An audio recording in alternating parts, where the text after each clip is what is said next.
also dieser Carpe Diem-Spruch, der in jedem Wohnzimmer als Wandsticker überall hängt, ne, fand ich, aber ich finde ihn irgendwie gut. So, er ist nicht schlecht, weil es stimmt, aber wir wissen nicht, was jeden Tag passiert oder wo wir sind und warum nicht jetzt? So, wofür sind wir denn hier?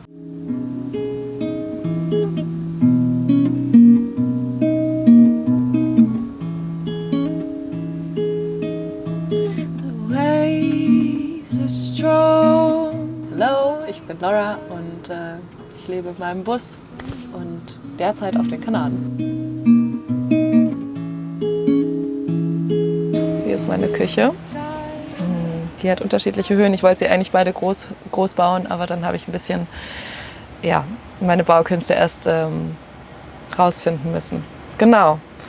Hier habe ich mein Wasser.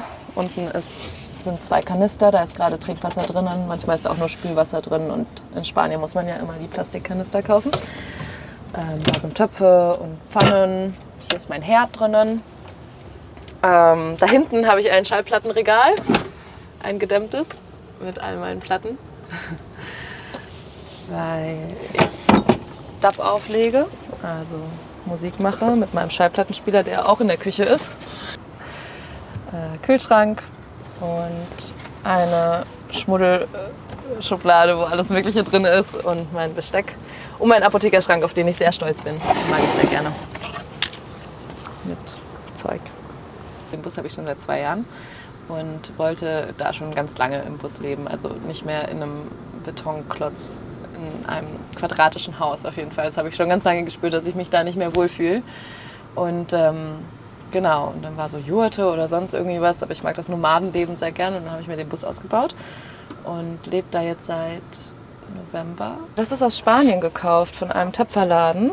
Und das war runtergesetzt, weil es einen Riss hatte und dann habe ich es mitgenommen. Und das ist mit einem Magneten festgemacht, weil es auch meine Salatschüssel ist und ich gerne große Salate mache. Genau. Ja, Ofen und Kleiderschrank darunter. Da passt eigentlich viel rein, aber ich habe immer noch zu viele Klamotten, glaube ich, für einen Van. Deshalb ist unter dem Bett noch mehr Kleiderschrank. Warte. Genau, hier 2 Obstkisten und das ist mein Badezimmer. Da passt auch alles rein. Das ist auch in Portugal erst entstanden, das Regal, weil ich einen Kombucha-Pilz bekommen habe von einer Freundin und dann wollte ich mir ein Kombucha-Regal bauen und der ist jetzt hier unten drinnen. Das ist so ein Pilz, der fermentiert, ist gut für die Verdauung. Und hier sind einfach noch mehr Lebensmittel, weil ich alles unverpackt versuche zu kaufen und dadurch die Gläser ein bisschen mehr Platz wegnehmen. Zack. Da unten ist mein Keller mit Kreativzeug und Haushalt und meinem Ofenrohr, also meinem Kamin. Ich liebe die Natur und ich liebe den Wald und alles, was grounded und alles, was mich zurück hierher bringt. Und der Bus war ja mal ausgebaut, als ich ihn meiner damaligen Freundin gekauft habe. Und ich habe alles rausgerissen, weil das war Gummiboden und die Verkleidung war irgendwie, es war halt Plastikholz. Und dann ich habe immer ganz viele Äste gehabt und Steine in meinen Zimmern, die ich bewohnt habe und wollte das so ein bisschen in diesen Bus hier reinbringen, dass es halt einfach wie in einem kleinen Naturherz, in dem Herz eines Baumes drin ist, genau. Und es ist so eine Mischung aus Hexenhaus und Feenhütte und Weiblichkeitstempel, glaube ich. Genau, das kann man bis hier ausziehen und dann, die Matratze ist gerade vorne und dann hat man so 1,40 Meter mal 1,92 Meter ungefähr. Ja, ist ganz gut. Aber wenn ich alleine, wie ich ja eigentlich unterwegs bin, schlafe ich eigentlich immer so. Die Bettdecke ist gerade in den Höhlen, aber genau. Ansonsten viele Bücherregale und das Nachtkästchen. Ja.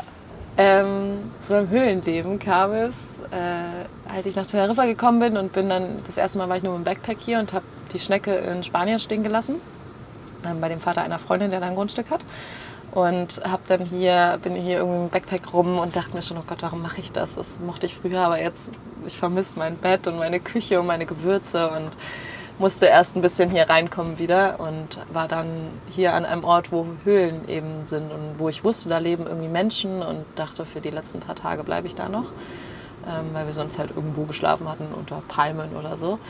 Und habe da ganz tolle Leute kennengelernt. Es war wahnsinnig inspirierend und wahnsinnig nährend und ganz, ganz, ganz schön und eine ganz tolle Energie. Und genau, und irgendwie bin ich dann in den Höhlen gewesen und dann bin ich zurück nach Spanien, war wieder in der Schnecke und dachte mir, ich muss zurück. Und jetzt bin ich größtenteils unten bei den Höhlen. Wir waren jetzt auch im Norden und haben dann wieder in der Schnecke gewohnt. Also eigentlich wohne ich schon Vollzeit hier drin und das ist jetzt nur genau, übergangsweise auf Teneriffa noch die letzten Tage in der Höhle. Das ist auch mal ganz gut, um die Wertschätzung wieder zu haben, wie viel Luxus ich eigentlich hier drin habe mit einem Wasserhahn und einem Bett und Gewürzen und Essen. Ich habe so viel Essen immer und das ist schon Wahnsinn so. Den habe ich auf eBay gefunden, bevor ich die Schnecke überhaupt richtig ausgebaut habe. Und das ist so ein Hauswasserhahn und ich habe aber meinen ganz toller Schwager, der ist Heizungs- und Sanitärtechniker und der hat mir dann da unten, hier drinnen in dem kleinen Ding, ist da hinten so eine Pumpe mit einem An-Ausschalter, also um sie komplett auszumachen, aber jetzt gerade ist sie an. Also wenn die Wasser spürt unten am Schlauch, dann geht sie immer an. Genau, die ist nur noch ein bisschen laut, das muss ich noch ein bisschen verwässern. Das war das erste, was ich gebaut habe im Bus. Und hier ist einfach Unterwäsche und viele Wollsocken drinnen. Weil ich mir dachte, ich habe viele Wollsocken und die müssen versteckt werden. Radkasten, super Verstauungsmöglichkeit. Und hinter dem Bett, genau, das kann man ausziehen. Und dahinter sind aber auch nochmal Aufbewahrungsmöglichkeiten. 2 Kästen mit einmal Werkzeug drinnen und Mischpult und Kabeln. Und Campingzeug, also so Hängematte und Schlafsack und noch eine dicke Winterjacke. Genau, das ist mein 3. Keller.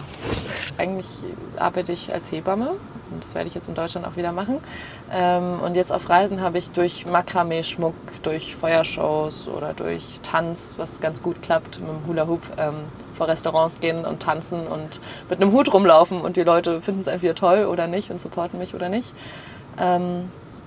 Genau, und was ich auch mache, ist Musik auflegen und den Tee-Dub ins Leben rufen, also Dub-Musik auflegen und währenddessen Chai-Tee verkaufen. Das habe ich noch nicht so manifestiert, wie ich es wollte, aber so finanziere ich mir mein Leben. Das klappt eigentlich recht gut. Also Essen kann man auch gut containern und sonst Tank.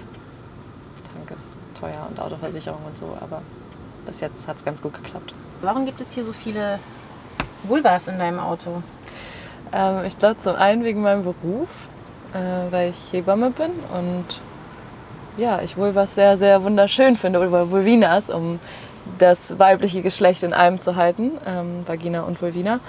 Und weil ich mich sehr zur Weiblichkeit hingezogen fühle und ja, sehr, sehr Frauenliebe und Weiblichkeit und Stärke. Ja. Und ich finde, dass das enttabuisiert werden sollte, dieses Genital. Na, Genital ist ein doofes Wort, aber ja, der Anblick davon, das ist wunderschön. So. Toilette, immer einen Spaten dabei haben oder eine Schaufel und ein tiefes Loch graben, auf jeden Fall, ganz wichtig, weil es ist ganz oft so in den Orten, wo viele Touristen sind, dass überall Klopapier rumliegt und überall Kacke. So. Und das ist nicht schön und deshalb, ich habe eine Po-Dusche und einen Spaten oder öffentliche Toiletten in Cafés, wenn man doch mal Kaffee trinken geht und Ursaft. Und genauso beim Pieseln. Und duschen kann man auch in Hafen teilweise kostenlos oder der Ozean oder Katzenwäsche. Also es braucht tatsächlich weniger, als wir manchmal denken irgendwie. Safety first. Und immer ein Fenster aufmachen, ganz wichtig. Immer ein Fenster aufmachen und gucken, dass der funktioniert. Genau. Und beim Anschüren ist immer super rauchig. Da immer erst die Türen und alles aufmachen und dann, wenn er einmal geht, dann läuft's. Ja, man kann auch drauf kochen ein bisschen. Oder Tee machen oder Reis oder sowas. Achso, ja, und da oben, das habe ich auch noch gar nicht gezeigt. Das möchte ich noch verkleiden, aber hier ist so noch mehr Klamotten und Jacken und Feuerspinning-Zeug, was ich da oben so habe. Genau.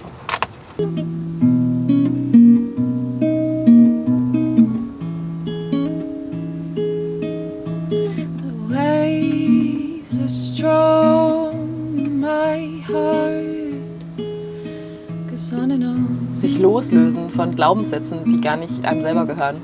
Also das habe ich bei mir gemerkt, der Glaubenssatz, ich muss jetzt erst richtig ins Arbeitsleben und dann erstmal 20 Jahre perfekt arbeiten, viel Geld verdienen, bevor ich anders leben kann. Und das ist aber nicht so, weil ich so leben darf, wie ich das möchte. Und wenn ich mich entscheide, in einem rollenden Zuhause zu leben, auf, ich weiß nicht, 4, 5 Quadratmetern, dann finde ich, ist das total okay, solange ich niemandem was zuleide tue. Und diese ganzen Grenzen, die wir uns in unserem Kopf setzen, die sind einfach Fiktion, die sind nicht da. Und wenn das aber das Geld, aber ich habe Kinder, aber jetzt noch nicht, dann würde ich mir selber immer überlegen, aber wann dann? Weil, also dieser Carpe Diem-Spruch, der in jedem Wohnzimmer als Wandsticker überall hängt, ne, fand ich, aber ich finde ihn irgendwie gut. So, er ist nicht schlecht, weil es stimmt, aber wir wissen nicht, was jeden Tag passiert oder wo wir sind und warum nicht jetzt? So, wofür sind wir denn hier? Und ich finde, ich habe für mich herausgefunden, dass ich hier bin, um dieses Leben für mich zu leben, in Einheit mit meinem Außen auf jeden Fall, aber nicht für Grenzen und Regeln, die mir andere Menschen auflegen wollen. Ja, und deshalb versuche ich einfach für mich im Guten und in Liebe zu leben. Und ich bin mir sicher, wenn man für sich in Liebe lebt, oder ich kann nur in der Ich-Perspektive reden, aber wenn ich für mich in meiner Liebe lebe, dann spreadet das auch nach außen. Und so kann ich auch nur Liebe für mein Außen geben, für die Natur, für die Tiere, für andere Menschen. Und genau, und wenn ich glücklich bin, mache ich andere glücklich. Und deshalb würde ich immer dem folgen, was mich glücklich macht. And sand carries my thoughts away, and wind whispers in my ear the wisdom of the ocean. I am stillness in motion, stillness in motion. I am stillness in motion, stillness in motion, stillness in motion.